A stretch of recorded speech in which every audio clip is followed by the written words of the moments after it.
Good evening. The June 2024 monthly Dixon County School Board meeting is now in session. For the record, I'd like to recognize that all school board members are present, except for Mr. Rasnick, who has requested to participate electronically or by phone. Also present are Tanya Baker, Board Clerk, Scott Mullins, School Board Attorney, and Mrs. Robinson, Division Superintendent. Board members, Mr. Rasnick has requested to participate electronically. Mr. Rasnick, just for the minutes, can you tell us why you requested to participate electronically? Family forever. Okay. And so you're out of town at this time, right? I am. Thank you, sir. Board members, Mr. Rasnick has requested to participate electronically. Is there a motion to allow Mr. Rasnick to participate electronically? I'll make that motion. Is there a second? Second. Any discussion? All those in favor, please say aye. Aye. Any opposed? All right, motion passed. Mr. Rasnick, you are participating electronically now in our meeting. At this time, please stand for the Pledge of Allegiance and a moment of silence. I pledge allegiance to the flag of the United States of America, and to the republic For which it stands, one nation, under God, indivisible, with liberty and justice for all.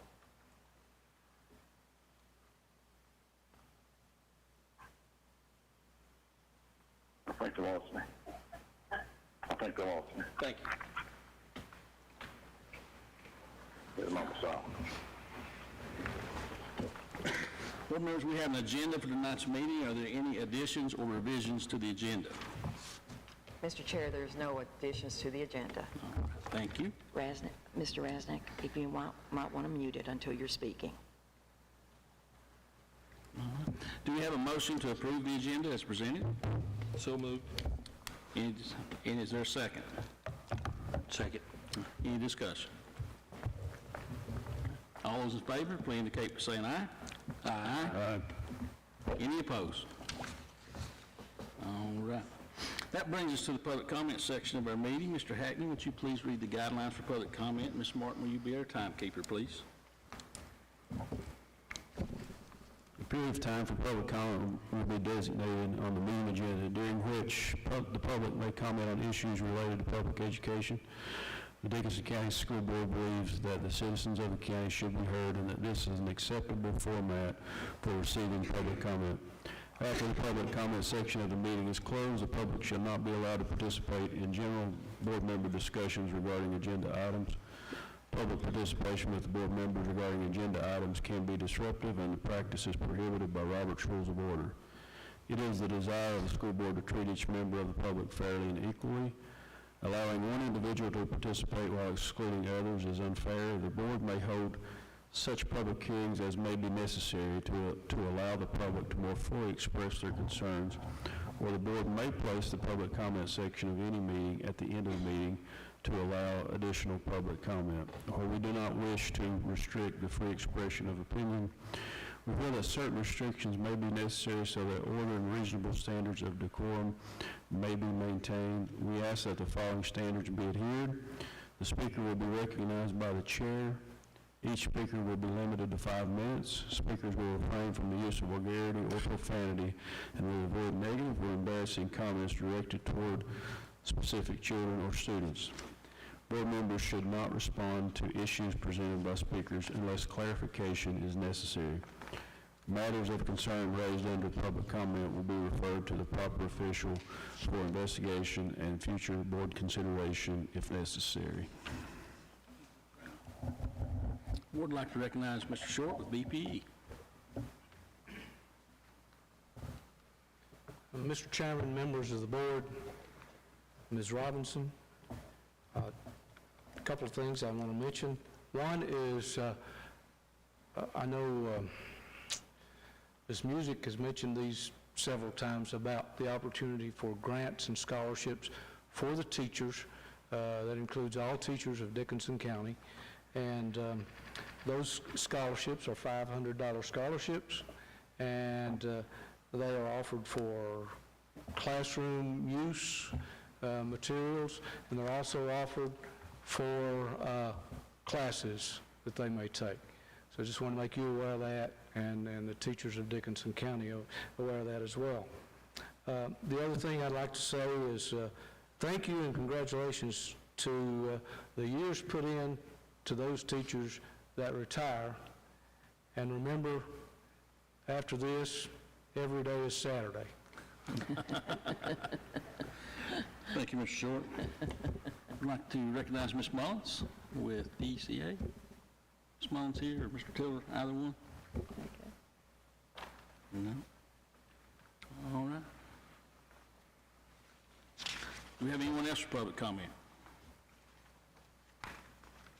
All right, our next item is the consent agenda, which includes the approval of minutes, the approval of monthly invoices, revenue and expenditure summary, discussion of school activity funds, the approval of field trips, approval of new elementary school construction invoices, the approval of construction bank reconciliation document, and the Dixon County Public Schools health statement account. Are there any questions or discussions on the consent agenda?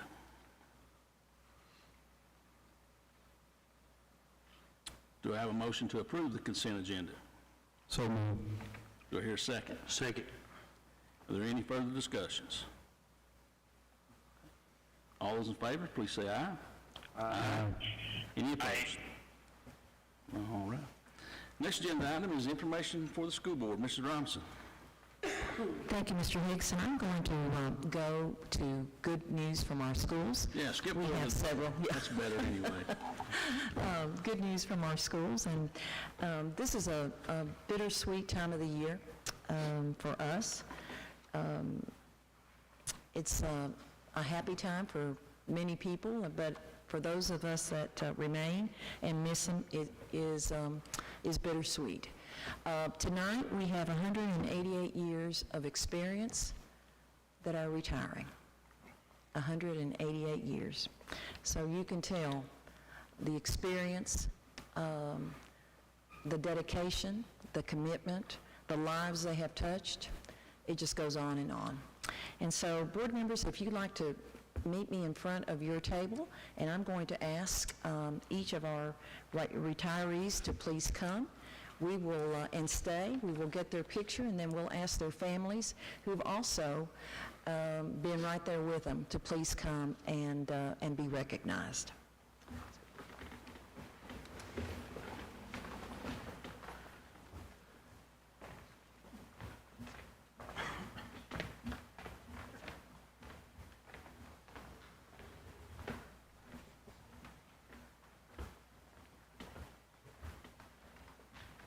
Our first retiree, 27 years of service. I told Ms. Dodson she could not retire until I retired, and so she didn't listen to me, is Eunice Dodson. Eunice, would you please come?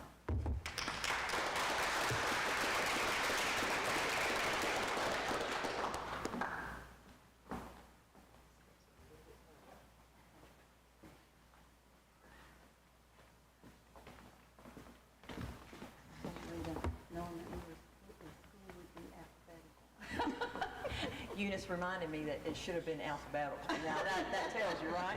There's 188 years. We already have missed it. Oh, I'm going to miss this, but it's time. Thank you. Thank you. Just stay right up here with us, Eunice. Stand right there so I can get your picture. Right here? Yes. I'll turn this around. Our next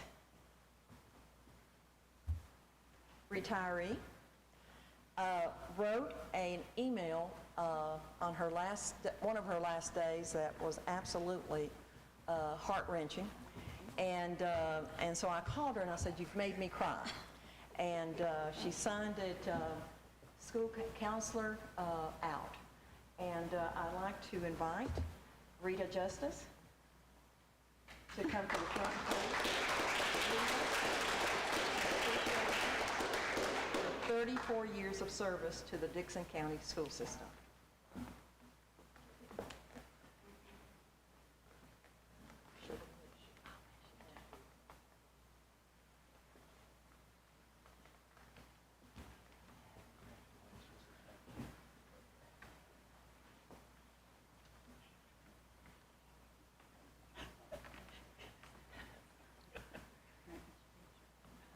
Another one of our retirees, Janice Hill, for 27 years of service to the Dixon County Public Schools and 31 years total service.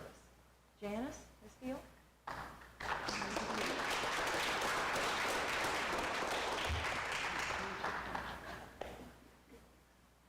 Another one of our retirees, I don't see her, Betty Newton, in appreciation for 40 years of service to the Dixon County Public Schools. Would you please help me to recognize?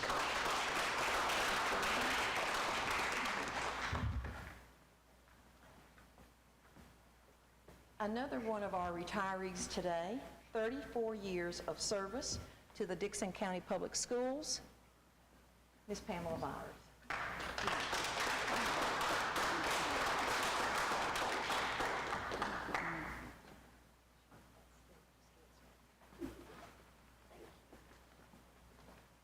Congratulations, Pamela.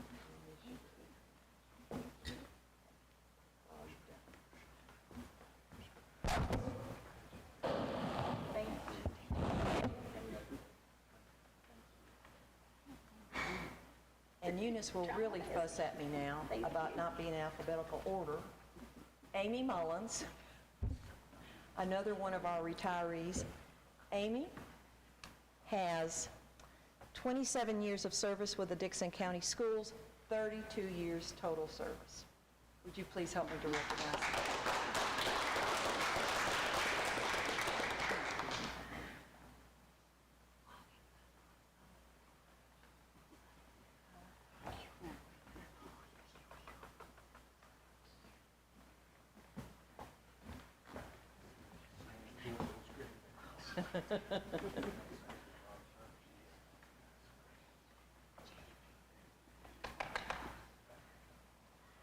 At this time, I'd like to ask the families if they'll please join us on the stage. Some of our family members, Mr. Mullins, you've been a part of this for as many years as they have been teaching. So if you'd like to come to the front, and we'll take a group picture with our board members. And we also would like to recognize you.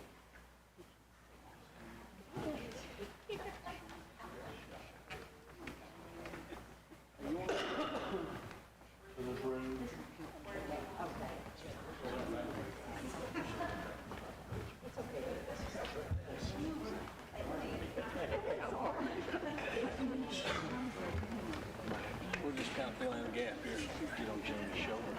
Yeah. Or shorts and I'm still gonna have to step on my finger toe.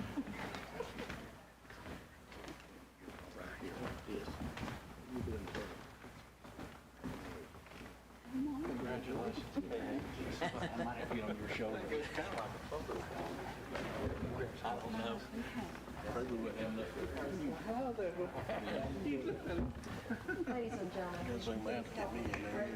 our retirees and their families for a lesson in aviation.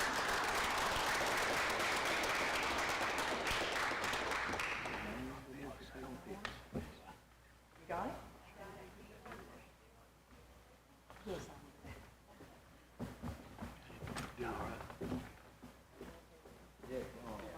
Photobombing anyone?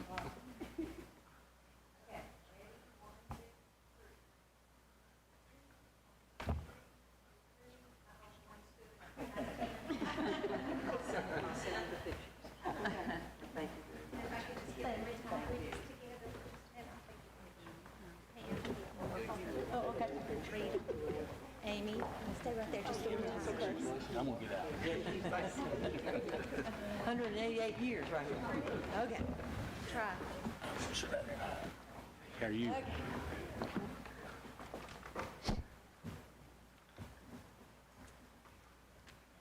All I can say is the years fly by. They do, for sure. Great groups. And you got two blessings and a new one. Well, I bet they love you too, honey. Good luck. Love you, Eunice. I love you too, honey. How you doing? Good, how are you?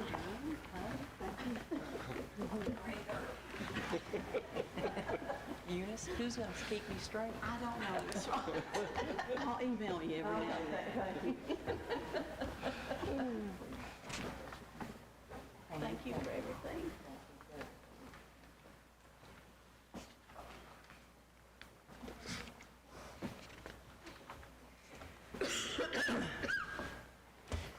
Ladies and gentlemen, there's another group of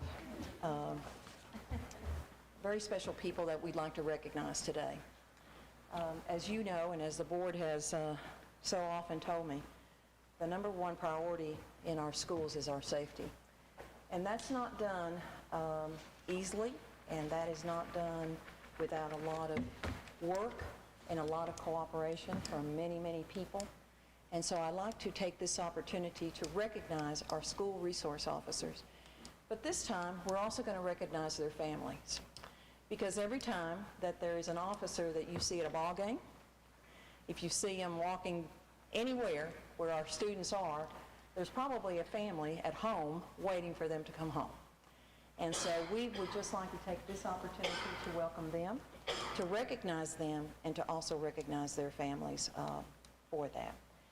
First, Lieutenant Chris Mullins, in recognition of keeping our schools, our community, and our children safe, for being a friend and mentor to today's youth and our future. Thank you for the selfless service and dedication to the students of Dixon County Public Schools. Would you please help me to recognize?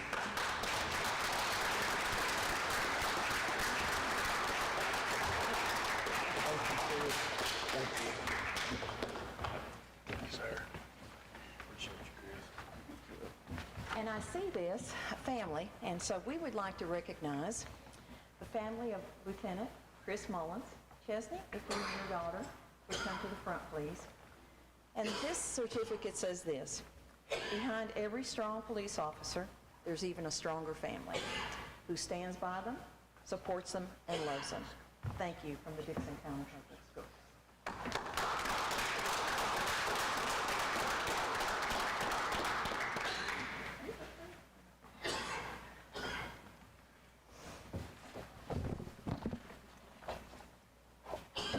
We have certificates for everyone, but I see another police officer. I think Miss.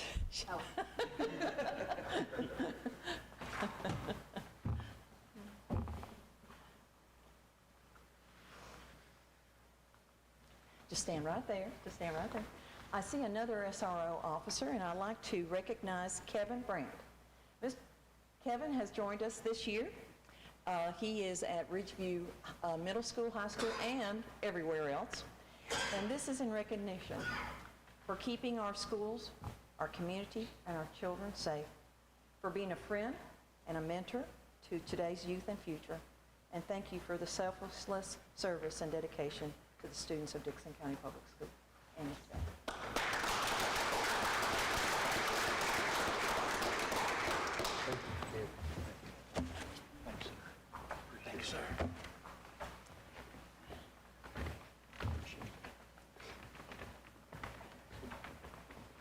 And we'll take your picture also.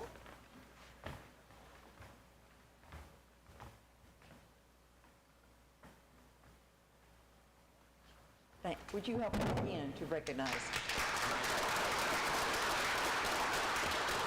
Are there any other SROs and I do not see them? All right.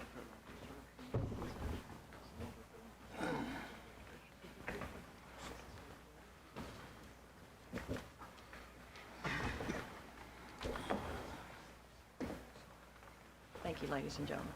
Thank you, sir, Yes. for allowing me to do that.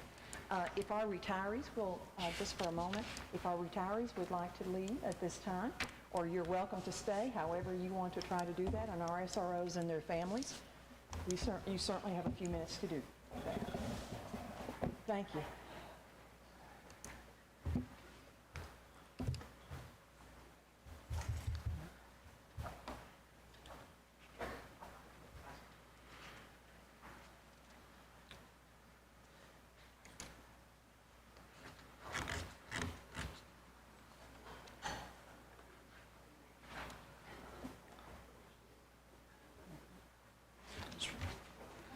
Mr. Robinson, would you like to back up now and do the information for the school board? Yes, sir. There are several conferences that are listed for the board's members' consideration. Again, if you have any questions about attending any of those, please let us know. We have a board member that has signed up for one of the conferences in Richmond, so if you'd like to have someone to travel with, but July the 23rd, and then on September the 19th, there's a legislative advocacy conference. So I invite you to, if you're interested in attending those, to please just call Tanya Baker, and she will be glad to register you for those. Thank you, sir. Thank you. There's more good news from our schools, Mr. Hicks, so Okay. I'm sorry if I've confused the issue here. Now I think it's Mrs. Martin. Ms. Martin, would you come to the front, please? Thank you. Thank you, Ms. Robinson. This evening, I'd like to share with you our end-of-the-year attendance and enrollment. In your packet, as I do each month, you have the attendance percentages, the comparison Excel sheet that I do for you that shows the last 4 years of entries and withdrawals.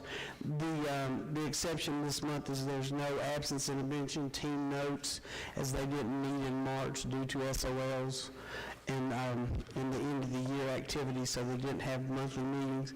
There's also the monthly picture showing some of the activities that went on during the month of May. For the month of May, and also to end the school year, we show that we do have a decrease of 8 students.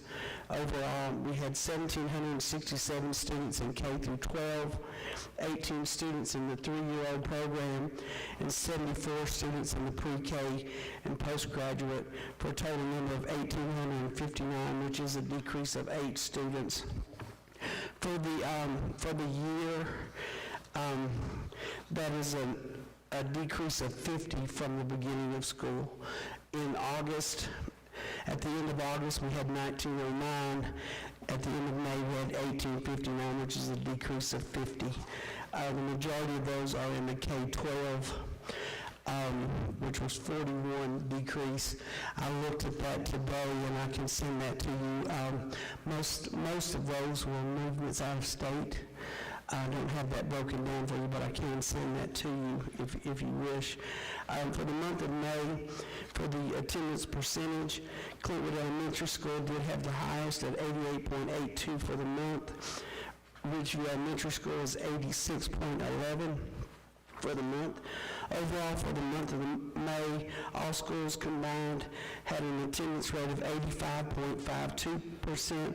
For the school year, all combined, which would be a district percentage, we finished the year at 88.86% on attendance percentages.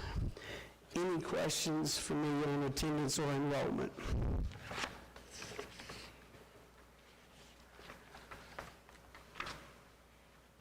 Hearing none, thank you. Thank you, Ms. Martin.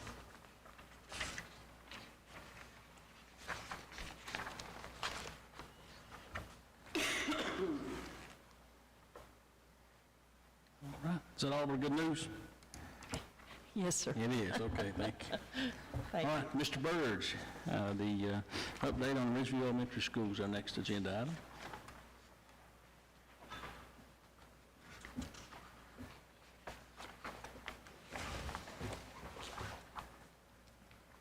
Well, good evening.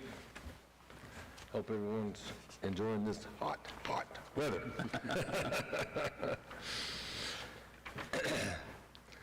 Well, won't be too many more of these visits. Elementary school addition is coming along very well.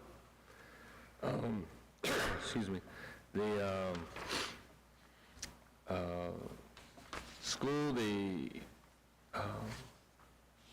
all the curtain wall, they finally put the glass in. They got all the glass in today. They still got to put some cap on the outside around the stairwell and the 2 doors. One in the stairwell and one at the end of the hall has to still be installed. Inside the building, they painted and have primer coat and first coat of paint on.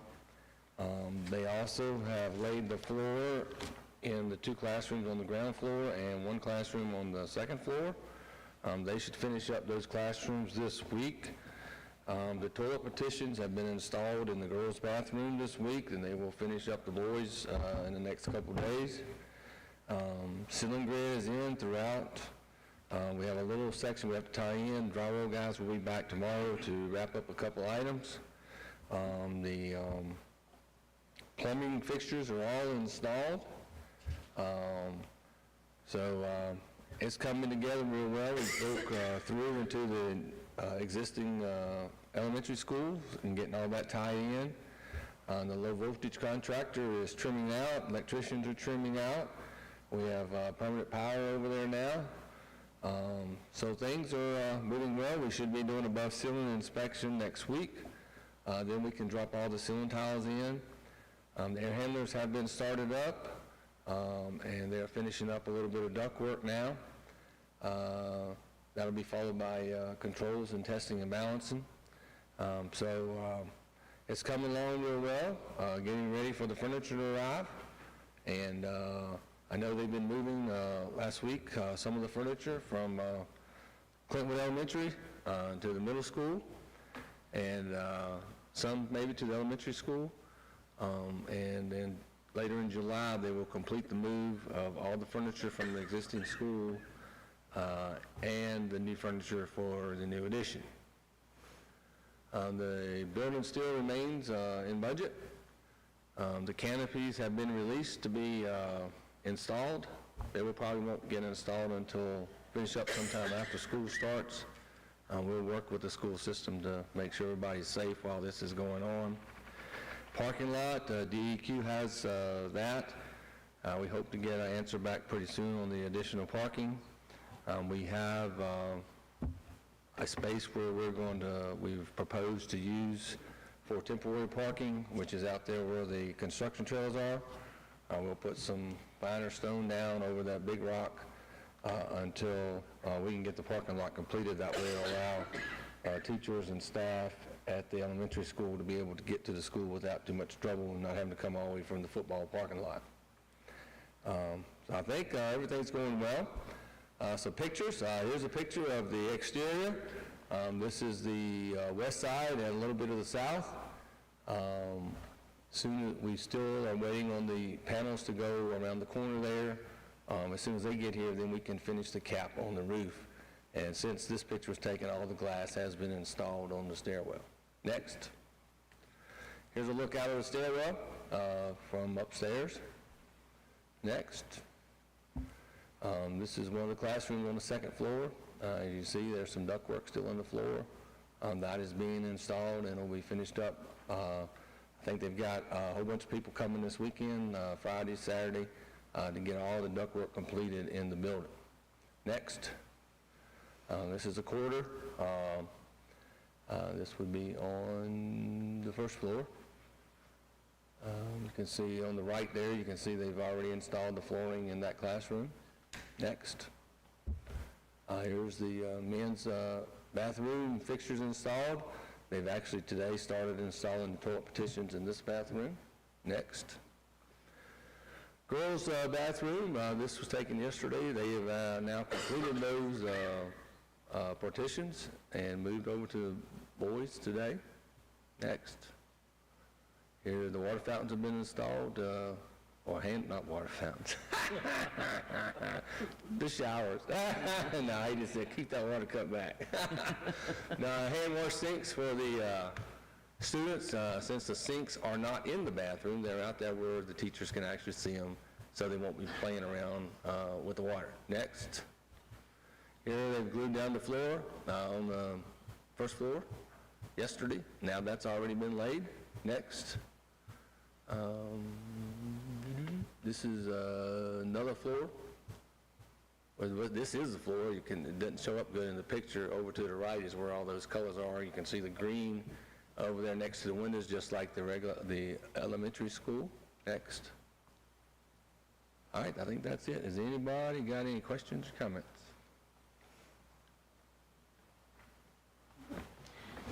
Mr. Burge, can you explain just a little bit more about the parking until the alternative parking that we'll have for Ridgeview Elementary School? So, as y'all know, and most of y'all have all been out there, where the construction traffic comes in, there's the big stone, and where the construction trailers are. We're going to put down some small stone there over top of that rock temporarily until the new parking lot can be completed. The DEQ permit process takes longer than we had hoped, but as soon as we get that approval, McFall was ready to start. I did speak with Tommy yesterday with McFall. He did come out earlier this week and shot some grades. He said there's not going to be a lot of cutting or anything to do out there. So I would expect it won't take them too long to get it ready to park. But the parking will be out there where the construction trailers are temporarily, and then they can walk across the parking lot to get to the school. That is our alternative plan. The other alternative plan would have been to park at the football field, and then they would have had a real big hike. And we really didn't want to have to do that. Any other questions? What kind of timetable on that? Depend on DEQ. Yeah. Once DEQ approves it, we've already had the pricing back from Quisenberry, and they've been released to proceed. So as soon as that DEQ permit is released and approved, they will start. I'm thinking it'll take them maybe a month or less to complete it. So probably it'll be sometime late August, middle of September before it'll be done. So we may have to deal with it for about a month. And maybe not, if it goes quicker, that's great. Right. Because we do have to do some curb cuts from the existing parking lot into the new one. But they should be starting the sidewalks in the next week or so around the new addition as well. So that'll be already in place as well. And the alternate parking area will be ready by, Yeah, it'll be ready before school starts. it'll be ready. Yeah. Any other questions? Okay, thank you very much. Thank you, Mr. Burge.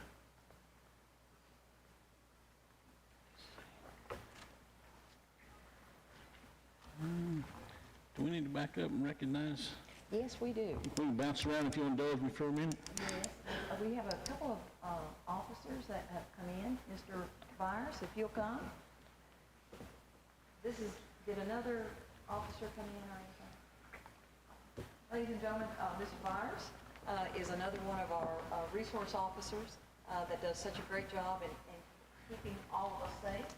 He is at Ridgeview Middle School, so we'd love to have him. He's gotten his certificate already. Thank you.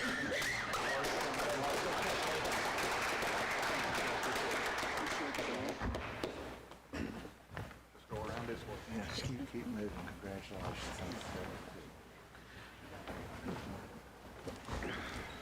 Thank you, Mr. Hicks. You're welcome. All right, our next agenda item is the Dixon County Fair Committee.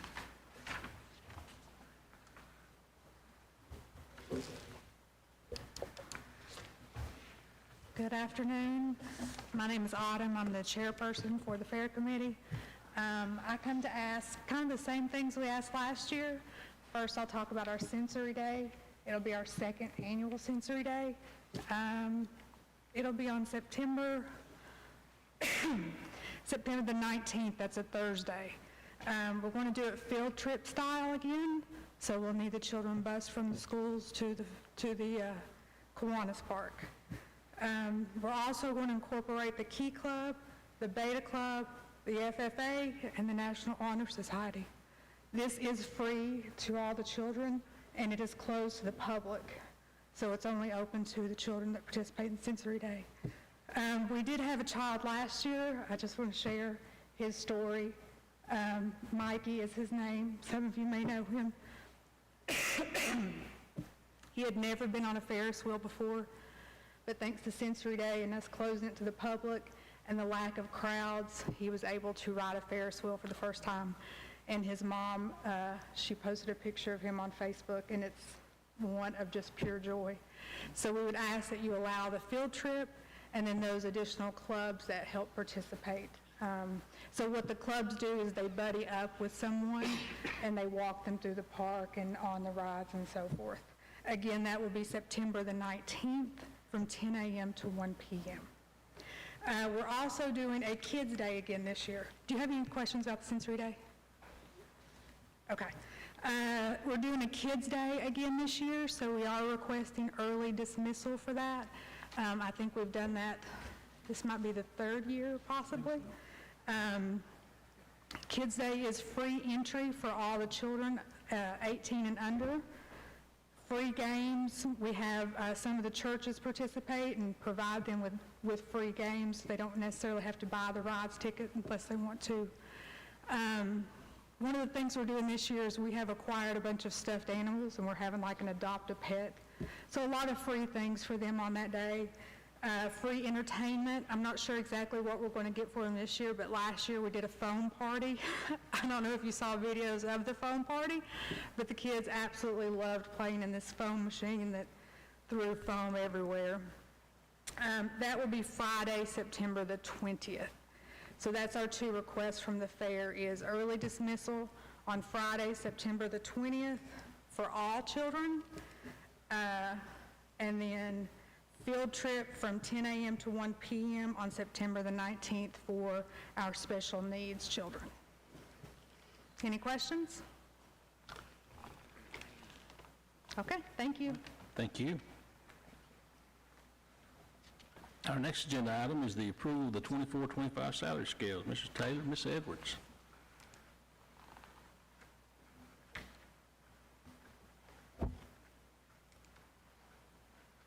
Is she not coming with you, Ms. Edwards? No.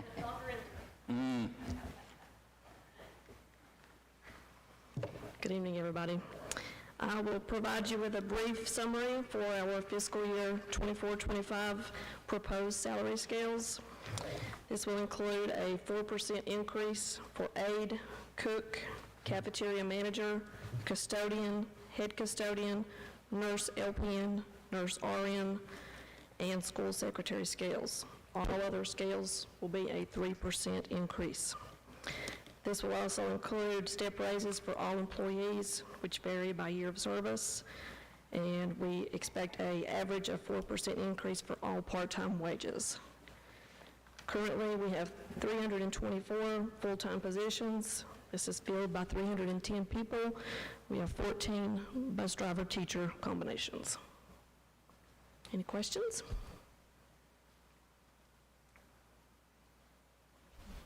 I guess not. Okay. This will require a vote.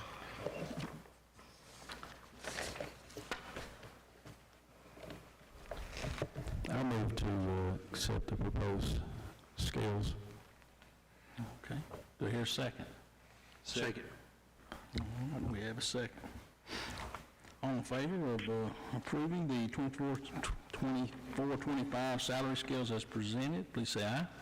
Aye. Aye. Any opposed? All right, thank you. Okay. You ready for me to do the budget? Okay. We have got some updates since our last meeting on the fiscal year 25 budget. The final calculation tools from the state of Virginia were released on May the 28th. So we have updated that. It includes from the March approved budget that was already previously approved. The decrease in state funds is $149,489. We have an increase in RLM from Dickinson County of $2,458, and we do know that we have received $200,000 less from the county, the additional that we had requested in appropriations from the county. So a total decrease in funding from the approved March budget is a total of $347,031. With this information now available and with the salary scales approved, we'll begin working on a budget amendment and hopefully have that ready to present to you at the July meeting. And that will include the updated salary scales, a decrease in the enrollment projections, the reduced local appropriation, and then we will update it with the construction revenue schedule. Any questions for me? Okay, thank you all. Thank you, Thank you, Ms. Edwards. Thank you, Ms. Edwards. Excellent. Board members, let it be noted that this is Ms. Taylor's last required board meeting to be here, and you didn't take a chance, but listen, I'll extend to you because this thing's open. You can come back all the time. But we do appreciate you, Ms. Taylor. All right. All right, next is the presentation of the Wolfpack Place Education Center at Clintwood Elementary School. Mrs. Robinson. Thank you. Mr. Wallace is coming for that presentation. Don't know what we do without him. We have discussed the Wolfpack Education Center at Clintwood Elementary as a board separately, and tonight we are going to present our vision for Clintwood Elementary School as it becomes the Wolfpack Education Center, and hopefully have a formal vote from the board to proceed in that way.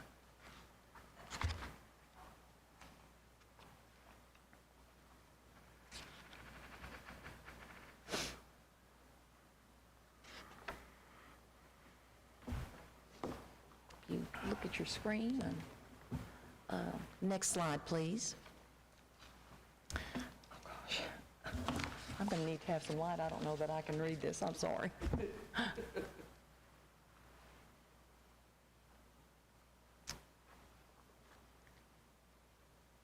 May I have some light, please?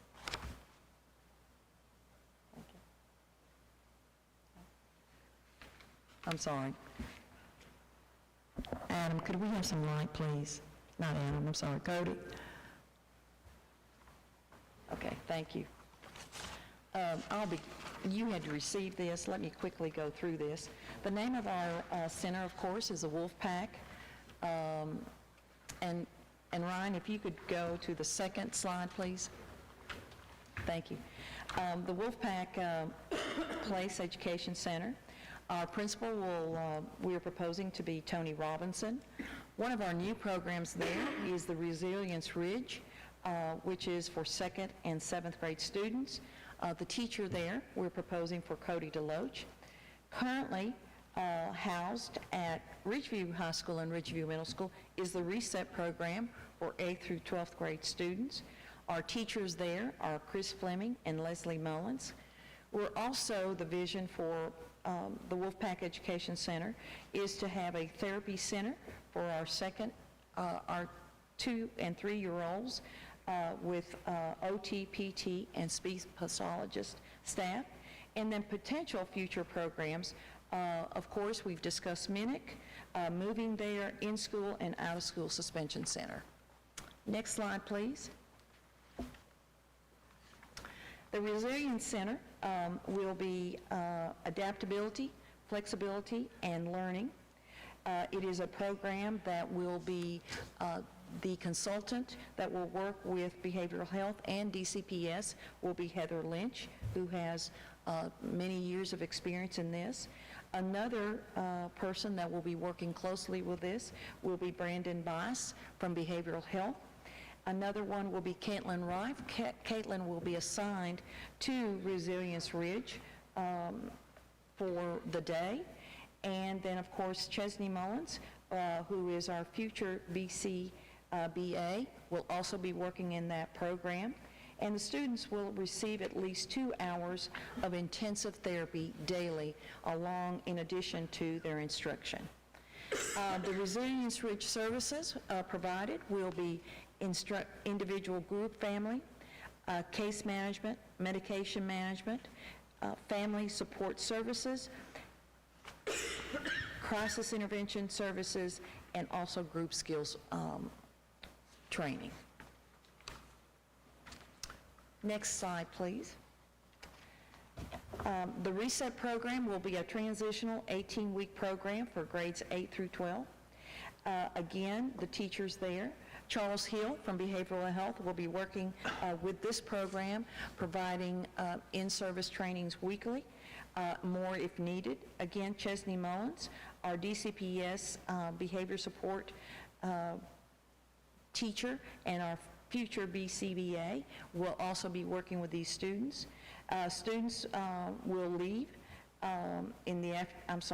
will leave from the Wolfpack Education Center and take classes at Ridgeview High School, career technical classes. Next slide, please. The Resilience and Reset programs, just the nuts and bolts of those. The program will begin approximately at 8:15 to 2:45.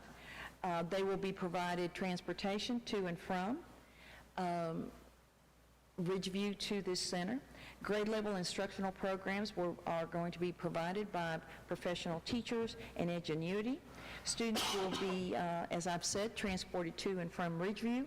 Our food will be provided from our cafeterias, and then also all students will receive all the educational programs and supports offered at Dickson County Public Schools. Our next slide. Resilience and Reset program referral. We're going to have an extensive referral program that will include the principal, the discipline committee, or outside agencies who may refer students to this program. The referral process will include information on academic performance, description of behavior, and then also a strategy plan to get them back and transition back to the regular school. The student and the team will determine the goals to achieve while the program and while they're enrolled at the Education Center. That is, and the next slide, please. That concludes a very short summary of our Wolfpack Education Center. We're very, very excited with this new alternative school in our own county and the growth that we can see not only this year, for next year. Any questions, Mr. Hicks, or from the board?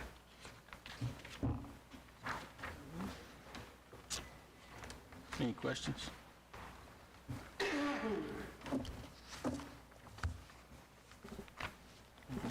Any? Mr. Hicks, we would just like to have a formal motion from the board as to guidance as to move in this direction for the 24-25 school year. All right. Do we have a motion to approve the CES at Wolfpack Place Education Center for the 24-25 school year? So moved. Do I hear a second? Second.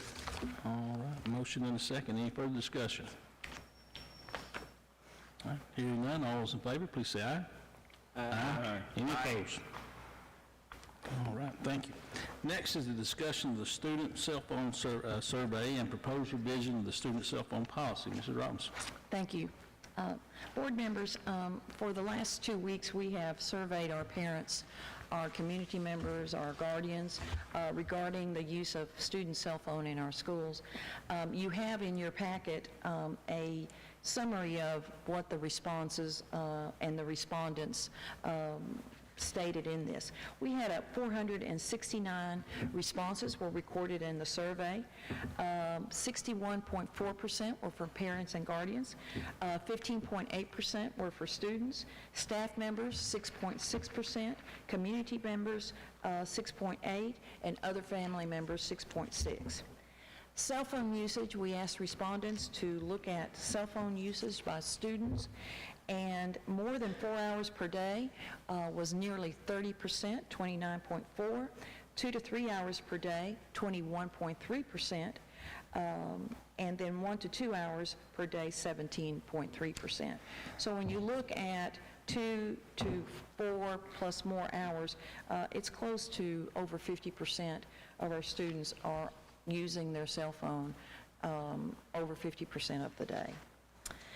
On our next item, we asked our respondents to see what critical behaviors their students or their children were exhibiting that may be related to the overuse of cell phones. Spending excessive time on the cell phones, that was 27.3. Anxiety, 21.1. Sleep disturbances, 14.1. Depression was 16.9, and distraction from learning, 13.2. The most popular option, we asked parents and those respondents to please tell us their most popular option, and the most popular option at 49.5%, or 232 responses, were to place cell phones in holders during class instructional time. The least popular option was banning cell phones from schools, and that was 6.9%, or 326 responses from the 469. And then we asked a very important question, parental support of the revised cell phone policy, and nearly 70% of our families and our community members said that they would support the enforcement of a cell phone policy.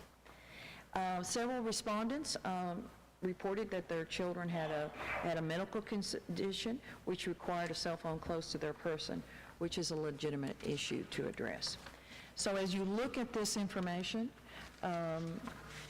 if the board would like to move in a direction to revise the cell phone policy that we currently have, right now we allow students to keep it on their person, but it has to be put away. That's very difficult to supervise. So we have asked a discussion with our administrators, what else do we do next with phones? You may have read where large school divisions all over the country have banned cell phones. Our parents at this time are not in favor of that. Also, and our families. Also, you have seen where the Surgeon General, because of the exhibiting and addictions to cell phones and that children are exhibiting, recommending that a label such as we put on cigarettes or nicotine products be put on cell phones and social media. So again, you have the survey before you. I'll be happy to answer any questions that you may have.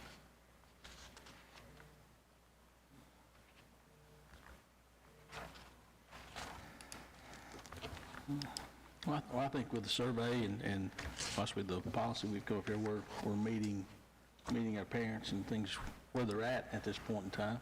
I think we're probably just now learning about all the negative consequences of being on their phones a lot. And of course we're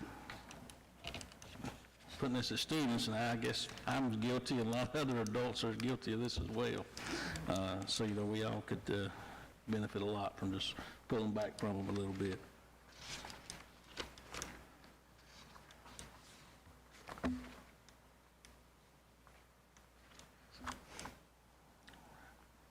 Members, any other questions about the cell phone policy? Mr. Hicks and board members, if we could have direction from the board as to the revision of the proposed revision for the student cell phone policy, please. I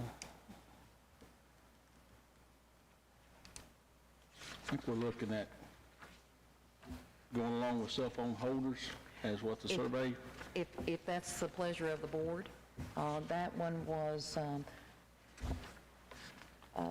excuse me. That's the most popular one from our parents, and I think that's, That's the one that our parents seem to, for very good reasons, seem to be more in favor of, with 49.5%.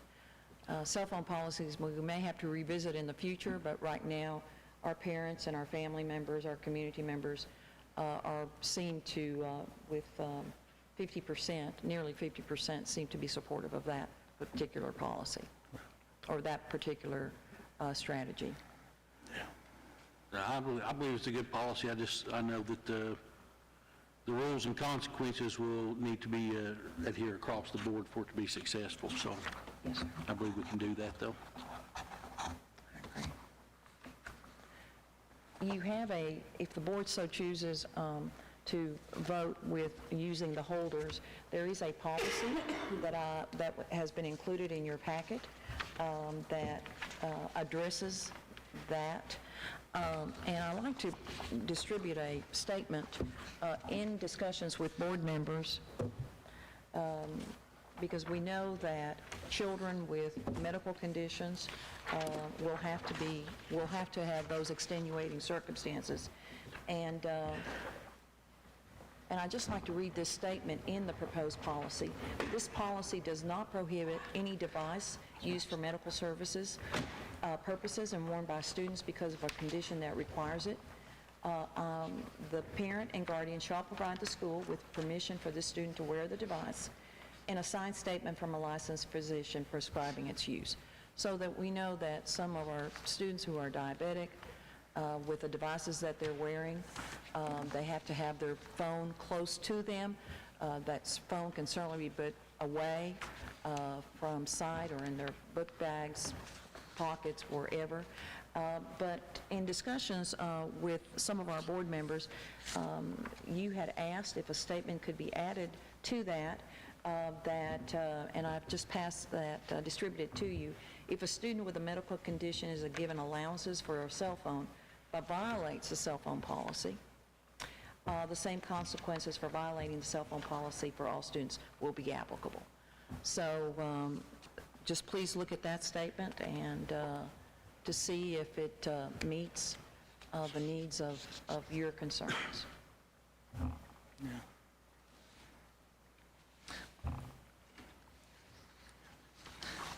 Yeah, I don't know that we can do the exact same ones, because a lot of those, well, let's take the first offense. Cell phone's taken from them, and then they're, it remains in the office. If it's that medical condition, Yeah. We can't really take that away from them, so we probably have to revisit that and look at something else in lieu of that for those folks who Correct. who need it for medical purposes. Yes, but this is just for medical purposes. The number of students that we have for medical purposes is not a large number. No. So we feel that discussions with the parents and discussion with the student will go a long way, but they will have consequences if they misuse that. The medical exception there, will that require a doctor's Yes, sir. note? Yes, sir, it will. It will require parents and a medical, and most of the children, let me explain, Mr. Hackney, most of our children that face those medical issues, the school division has to write a medical plan for them, and so we already have Okay. that information Good. for them. But if we don't, then we can certainly get that. But am I correct in that, Ms. Edwards? Thank you. There is a plan, a medical plan for children with medical issues in our schools that our nurses have to write and implement for them. Yeah. So this would just be for new cases that would come, Correct. because we're not retroactively making them come back and do it, because we already have that on information. Yes, Gotcha. if it's from last year, we're not going to ask parents to do that again. If it's a new child or a new condition, then yes. But there's a medical plan. We have to get that information for the medical plan that has to be written. So it's both.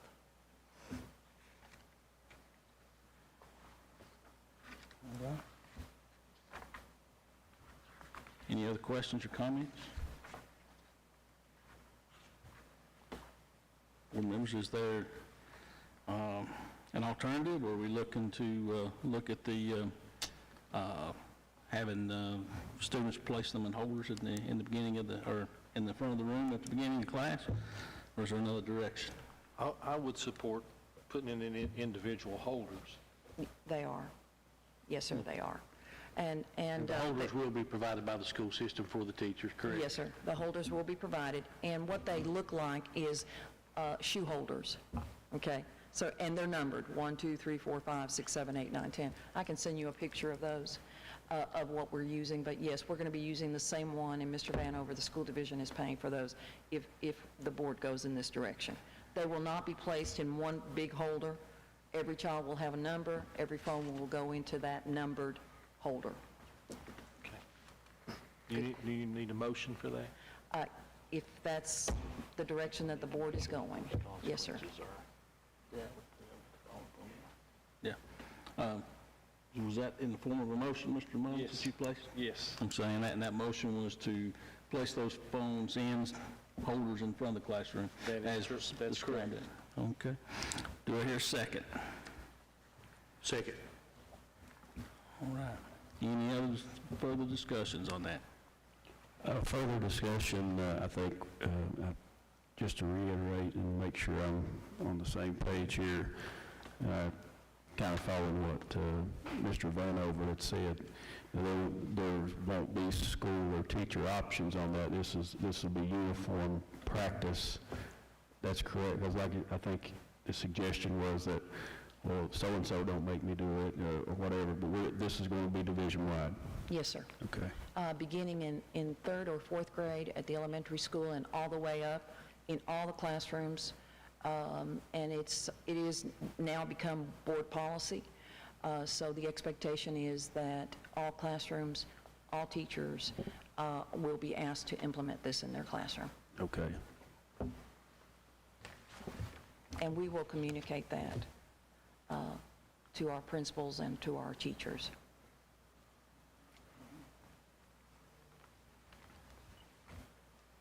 Any other discussion? You good? All right, hearing none, all those in favor of implementing the cell phone policy as the holders in front of the room, please say aye. Aye. Aye. Any opposed? All right. Next is the approval of our deputy clerk position. Mr. Robinson. Thank you. Did that, excuse me, Mr. Hicks, just for my guidance, does that include, Mr. Hicks, this statement that we added to that about students that, The, did the motion include that? About the medical condition? I'm not sure that it did. But do we need that? I guess we need that in the form of motion as well. Yes, sir, so All that right. we can add it. So, I'll read it. You guys have it, but I'll read it as well. That way if you got any questions or comments on it. That the student with a medical condition is given allowance for a cell phone, but violates the cell phone policy.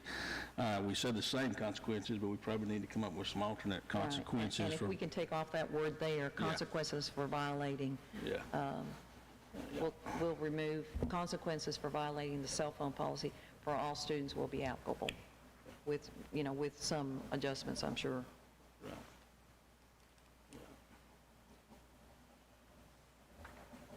Would, and instead of looking at that now, would you all prefer to you get back and talk with the principals and maybe come up with what some of those lists and those things may be? Yes, sir. And then we can look and make a vote on that next meeting? Yes, sir. Yes, sir. We can do it. All right. All right, now with the deputy clerk. Thank you.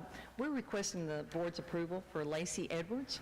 The Director of Business and Finance will be appointed deputy clerk due to the resignation of Laura Taylor and on June the 30th.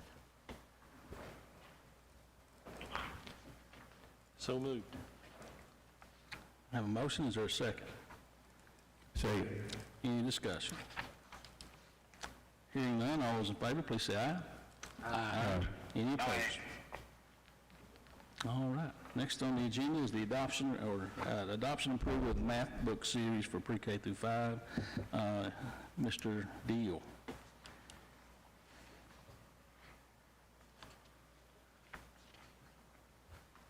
Sorry, I thought the last one was going to take another minute. Good afternoon. Hope everybody's doing good this evening. Just to give you a little bit of background about the textbook adoption that we're looking at. Clintwood Elementary School and Ridgeview Elementary School this past year was using two different textbooks. At Clintwood, they were using Envision. At Ridgeview, they were using HMH Go Math. So since we're combining those two schools, their direction was that, hey, we need to be consistent. So what is it, which book do we want to use? So I did not want to make that decision on my own. So on May the 30th, I got together with my K2 teachers, and we voted on which series they wanted to use. And then later that afternoon, I got together with my 3-5 teachers, and they voted on which one they wanted to use.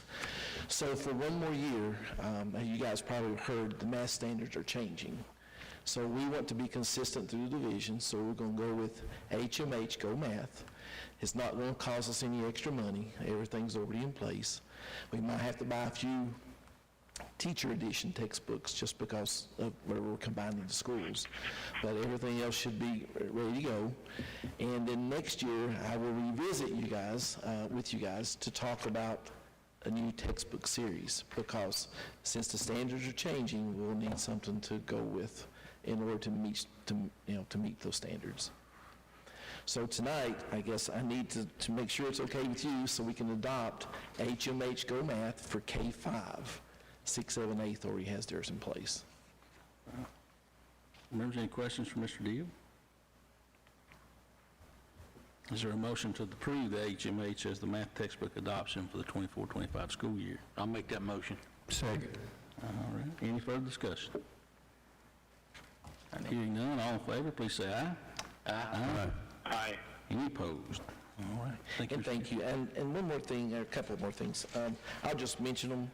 Next month, I'll have a Virginia literacy plan for Dixon County ready to share with you. Also, we'll have to look at the SOQ sign-off, I guess, that we're in compliance with what the state's asking us to do. And we'll do that next month. All right, thank you. Thank you, sir. All right, next is the approval of Title I grant applications, Title I, 2, 3, 4, and 5. Mr. Mullins.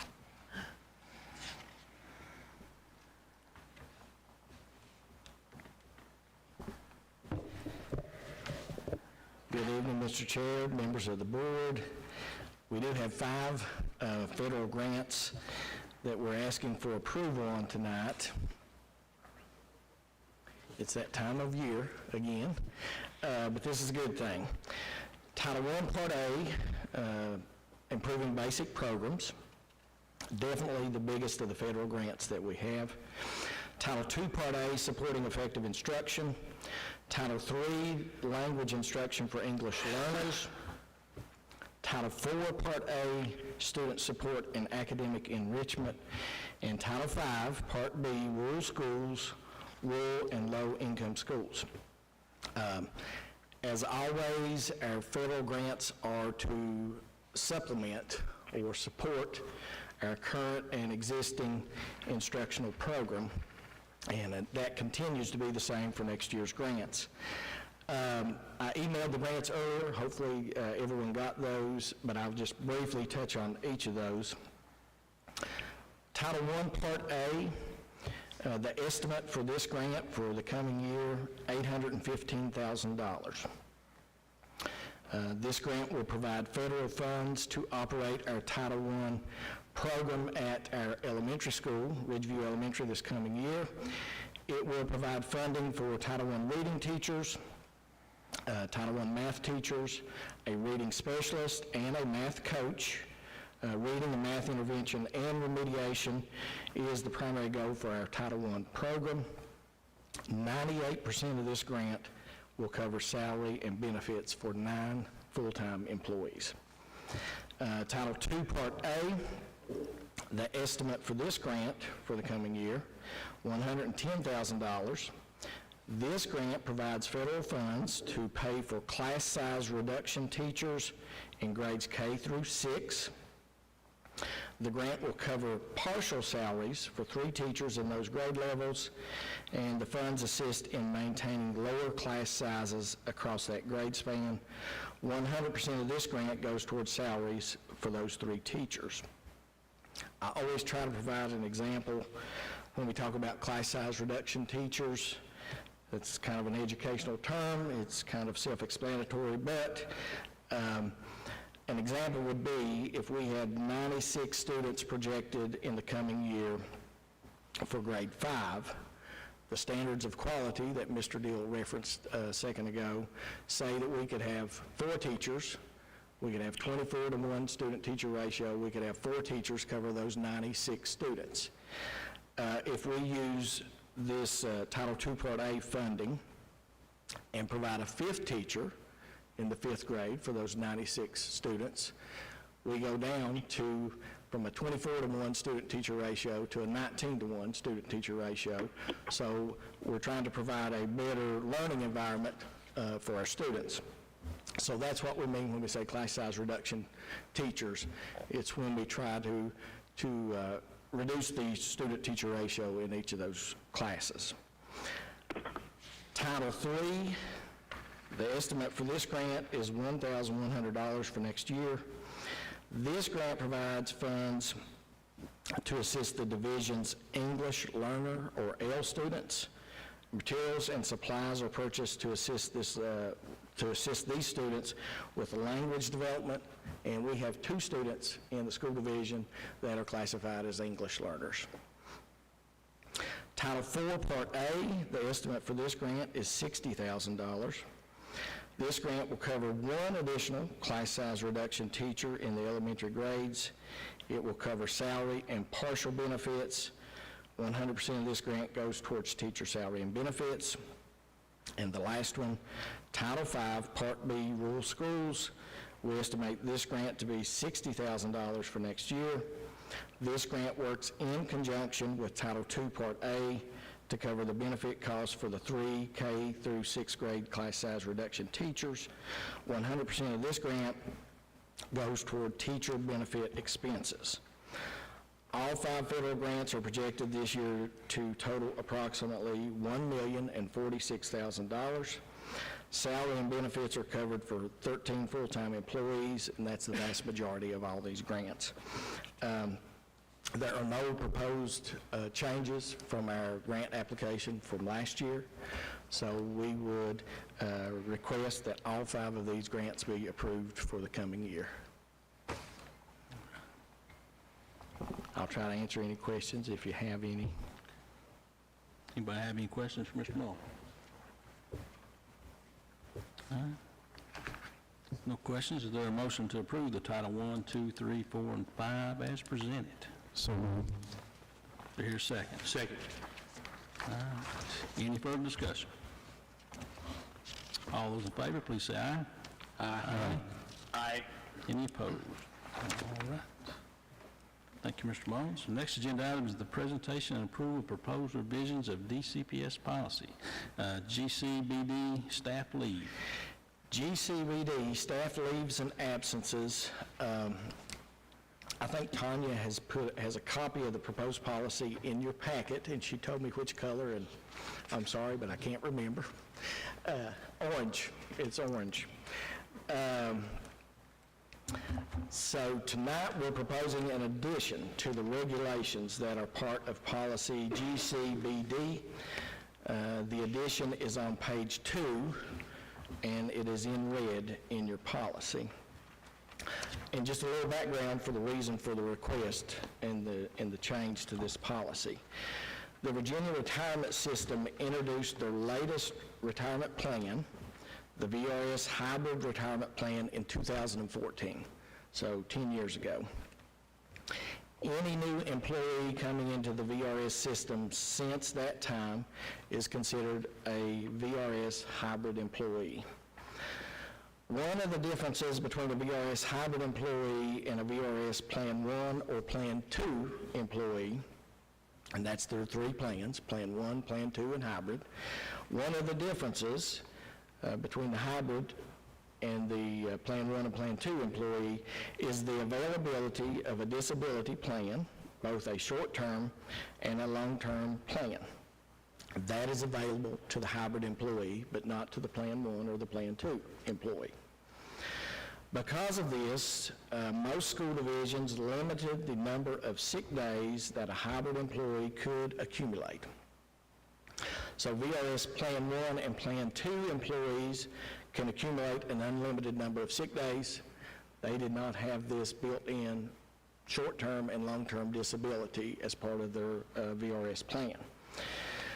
Our board at the time, back in 2014, made the decision that hybrid employees could accumulate a maximum of 90 sick days, and that's where we are. They can accumulate, so hybrid employees can accumulate a total of 90 sick days max. Now, 10 years later, we have employees who are nearing that maximum amount of sick days. We're proposing to make an addition to our policy to give an incentive to the hybrid employees to continue to accumulate sick days instead of using them before they lose them, okay? So we're getting folks now that are getting close. We have one employee this year who will reach the 90, and a couple others that'll get close. The addition that we're requesting would allow the hybrid employees to be paid at the same rate that current employees are paid for accumulated sick days at retirement. $55 a day for professional staff and $40 a day for classified staff. We currently employ 113 hybrid VRS employees, and we'll have several more. Every new employee we have is a hybrid employee. We'll have several more in the coming years. So by offering this incentive, we believe this will be a positive for our employees as well as the school division with the issues that we've had with attendance. And in this case, we're talking about staff attendance. We feel that would be an incentive for employees to continue to save those days instead of use them before they lose them. So I'll read the proposed change that is in red in the packet. Payment for unused sick leave for VRS hybrid retirement plan employees will be paid upon retirement, or for those VRS hybrid retirement plan employees leaving the system prior to retirement, as outlined in the paragraph above. Payment of unused sick leave for VRS hybrid retirement plan employees once they accumulate the maximum of 90 sick days will be paid as follows. At the end of the fiscal year, June, in which a VRS hybrid employee accumulates sick days to exceed the 90 sick day maximum, the Dickinson County Public Schools Payroll Department will pay that employee at the rate of $55 per day for professionals and $40 per day for classified employees for each day that exceeds 90 days. This payment will be made only one time per year and will be made during the month of July payroll. I've talked with Ms. Taylor and Ms. Edwards as far as payroll goes, and we all see this as a positive, as an incentive. We're treating all the employees the same. The hybrid employees would just be paid at a different time instead of retirement, but are paid at the same amount for their sick days that exceed 90. I'll try to answer any questions you might have, or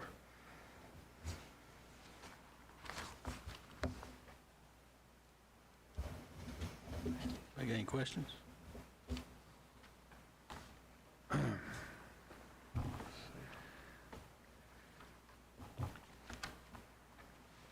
So hearing no questions, do I hear a motion to approve the VSB policy GCBD? Is that the correct numbers on that? GCBD, yes. So moved. Have a motion, do I hear a second? Second. Okay. Any further discussion? Yeah, another, one part down, the last sentence,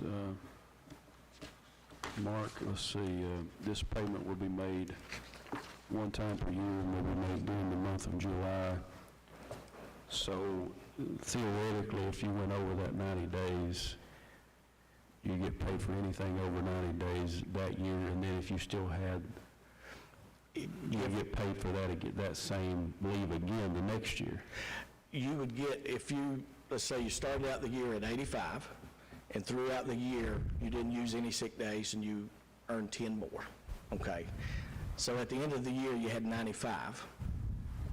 Our payroll folks would pay for 5 days to get you back down to 90 in July. Okay, so you go back to 90 once you get paid. Yeah. I understand. 90 being the max, you're going to go over that max a little bit in that year, but you're going to be paid for those. Otherwise, we think most people will probably take those, in this instance, this example, 5 sick days, which are going to cost us more to get a substitute than it would be to pay them. Yeah, okay, I was not clear about the... No, thank you for the question. Yeah. Okay. And any other question, Ms. Robinson, I think that's accurate. Yeah. Any other questions? Have a motion and a second. Any further discussion? All those in favor, please say aye. Aye. Any opposed? Thank you, Mr. Hackney, for the question. I understand where you're coming from.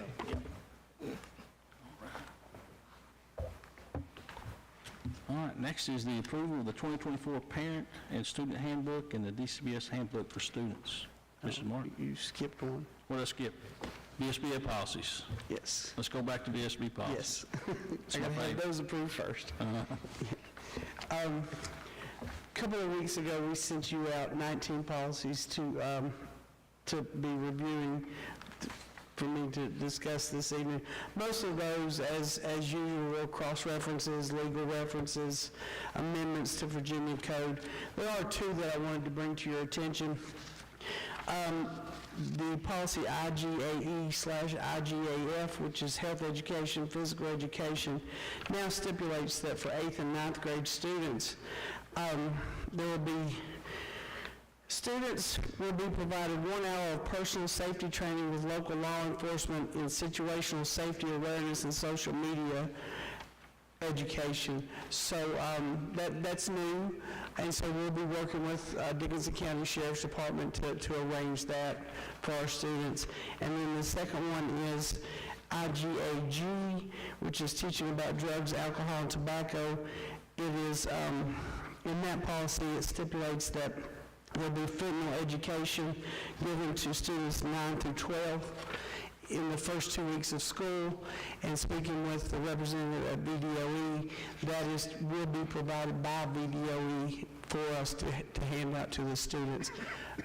So hopefully we'll have that on our timetable when our school starts. There were two policies that VSBA is deleting. I did include those for your reference. Those are policy FF and policy GDI, and just so that you would be able to know which ones we will be deleting. Hopefully you had a chance to look over those policies, and I will entertain any questions that you may have on any of the policies at this time.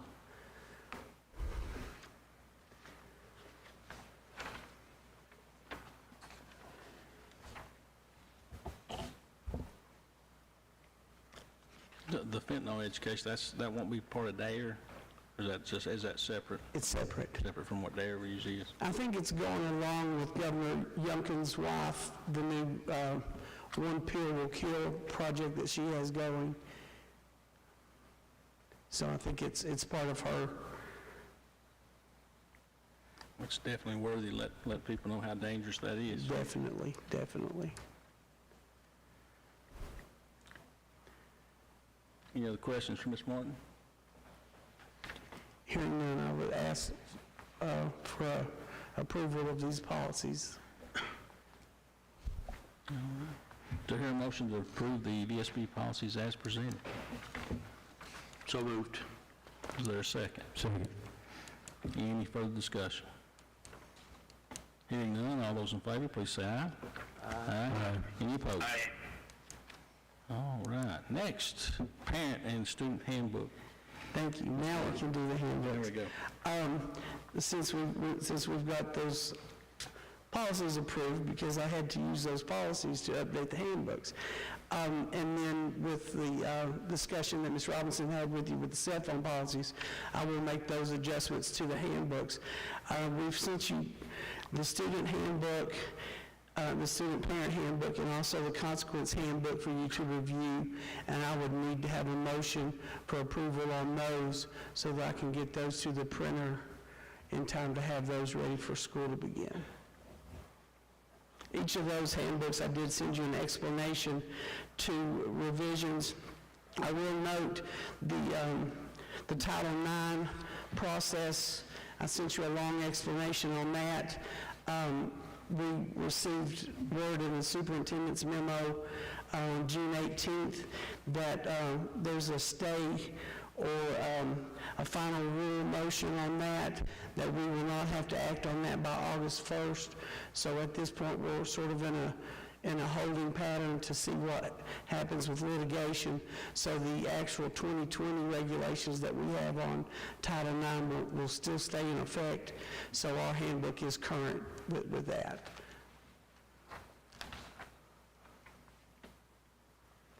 So I just need a motion to approve the handbooks so that I can get those printed. Any other questions for Ms. Martin? Or discussion? Not, do I hear a motion to approve the 2024-25 Parent and Student Handbook and the DCPS Handbook for Students as presented? So moved. So moved, Mr. Mullins. Do I have a second? Second. Any further discussion? All right, hearing none, all those in favor, please say aye. Aye. Aye. Any opposed? All right. Thank you, Ms. Morgan. Thank you so much. All right, last agenda item is the discussion of the Clintwood Elementary to Ridgeview campus for the 24-25 school year. Mrs. Robinson. I think Mr. Burge covered a lot of that information, and so I'll just leave it to your discretion to review this. I think the two important dates are that teachers return on Friday, August the 2nd, and the other important day is that the first day of school is Thursday, August the 8th. And so we will be ready by that time with Ridgeview Elementary School and all the things that we're doing at Ridgeview Middle School. Any questions, any comments? Thank you, Mr. Chair. Thank you, board members. Thank you. All right, this time we'll have board comments. Mr. Hackney, care to go first? Sure, yeah. I feel like we got a lot done tonight. It was a packed agenda, but that feels good to get a lot accomplished. Just want to congratulate all the retirees. Appreciate our school resource officers. Glad we recognize them and their families. And special thanks to Laura Taylor. I appreciate all you've done for us, and good luck in your future endeavors. And wish everyone a happy Independence Day coming up next week. Thank you, sir. Mr. Rasnick.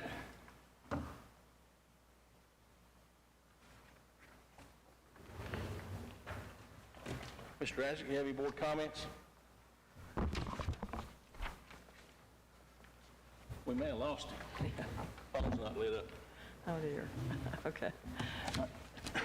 Mr. Vanover, go ahead. Yeah, I'll just real quick piggyback what Mr. Hackney said about recognizing the retirees. I think Ms. Robinson said 180-plus years. Yeah, 188 That's an years. incredible feat, and they have my utmost respect and admiration for putting in all those years. I'm also glad, like Mr. Hackney said, that we recognize our resource officers. I've worked with many of them on a daily basis, and I know what they do in the day in and day out, and there's no doubt that they keep our schools much safer. And like I said, I've worked personally with them, and I know they, at the moment's notice, they put their life on the line for our students and their safety, and I appreciate the fact that we recognize them as well. And then my last thing is the Wolfpack Education Center. I know Dr. Chad Compton and myself talked several months ago, something along the lines of needing something like this, and I'm just excited to see this come to fruition. I think it's going to be excellent, and especially, you know, the Resilience Ridge and the Reset program, and I think that's going to be a good deal for our county.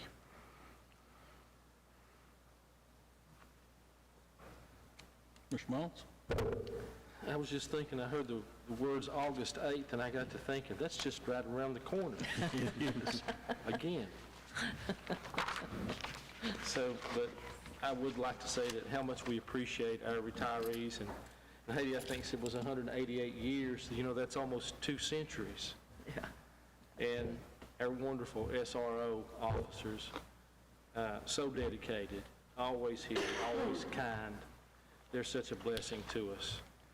And, you know, in my heart, I have to think about Mr. Burge, how dedicated that he's been. And, you know, in time to come, he's not going to be here. It's like he's, you know, he's really going to be a part of us that's gone. You know, he's been so dedicated and always been here and so positive. And Skanska's really fortunate to have him. Yes. And, you know, I think the Wolfpack, the Education Center, is going to be, you know, it's really going to be promising and beneficial in our county. I think that we'll see really positive things come out of that. And the last thing I think that I'm really glad to see the cell phone policy, because I think that policy will not only help teachers, but it will help our children and the academics. And I think that's badly needed. I read a thing the other night was talking about what a cell phone does to our brains, that even if we're on it at 10 o'clock at night to lay down, it takes 2 hours for our brain to release itself back. It's amazing what that can do to us. So I think that'll be very positive. So that's all I have. All right, thank you, Mr. Mullins. Yeah, I'm just going to have to repeat everything they said, definitely. I want to congratulate our retirees. Thank you to our SROs for a wonderful job that they do all the time. Thank you, Ms. Taylor, for all that you've done, and we're saddened to see you go, but listen, we're here all the time. You can come on back. We will welcome you to any meeting you want to come to. Really excited about next year hearing some of the success stories for some of those most vulnerable kids that we have. That'll be at the Wolfpack Education Center down there. I think we'll be able to do some really good work there. I think the cell phone policy should be helpful. Hopefully we'll have a great partnership with not only all of our teachers and staff enforcing that, but also our parents as well to support us in that. I think, I say this because next month I'm actually we'll travel and we'll listen to a speaker talk about a lot of these issues of what cell phones do to us and how they keep us and all the issues that they have. So I'll probably be a little bit more versed, hopefully, on the issues there later on. But yeah, that's just, we got a lot of good stuff going on, and looking forward to the things that'll happen in the future. Bears coming to town, so that's going to be a good deal, and I think, what we do with the Sensory Day down there is a great thing, gives those kids an opportunity that they may not ever have. That's all I got. All right, so at this time, we'll go into closed session. Closed session pursuant to section 2.2-3711. Paragraph A, the Code of Virginia, there will be a closed session for the purpose of, 1, employment issues relating to discussion or consideration of specific individuals for employment as principal, custodian, resignations, and retirements, pursuant to Virginia Code Section 2.2-3711A. To consult with legal counsel regarding the investment of public funds associated with school construction and consultation regarding actual or probable litigation, along with consultation regarding specific matters requiring legal advice pursuant to Virginia Code Section 2.2-71A, 6, 7, and 8 of the Code of Virginia. Do I hear a motion to go into closed session? So moved. Do I hear a second? Second. All those in favor, please indicate by saying aye. Aye. Any opposed? We are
Is there a motion to come out of closed session? So moved. Is there a second? Second. All those in favor, please say aye. Aye. And any opposed? We are now out of closed session. Ms. Robinson, will you please read the certification? Yes, sir. Whereas the Dickinson County School Board has convened a closed meeting on this date pursuant to an affirmative recorded vote and in accordance with the provisions of the Virginia Freedom of Information Act, and whereas 2.2-3712D of the Code of Virginia requires a certification by this school board that such closed meeting was conducted in conformity with Virginia law. Now therefore, be it resolved that the Dixon County School Board hereby certifies that to the best of each member's knowledge, 1, only the public business matters lawfully exempted from open meeting requirements by Virginia law were discussed, and 2, only such public business matters as were identified in the motion by which the closed meeting was convened were heard, discussed, or considered. Would you please certify? I certify. I certify. I certify. I certify. I certify. Thank you, board members. Are there any motions to come from closed session? Mr. Chairman, I move that the board approve employment recommendations as presented in closed session. Is there a second? Second. We have a second. Any further discussion? Hearing none, all those in favor, please say aye. Aye. Any opposed? Is there any other business to discuss? All right, hearing none, do I have a motion to adjourn the meeting? So moved. I have a motion. Is there here a second? Second. All right. All those in favor, please say aye. Aye.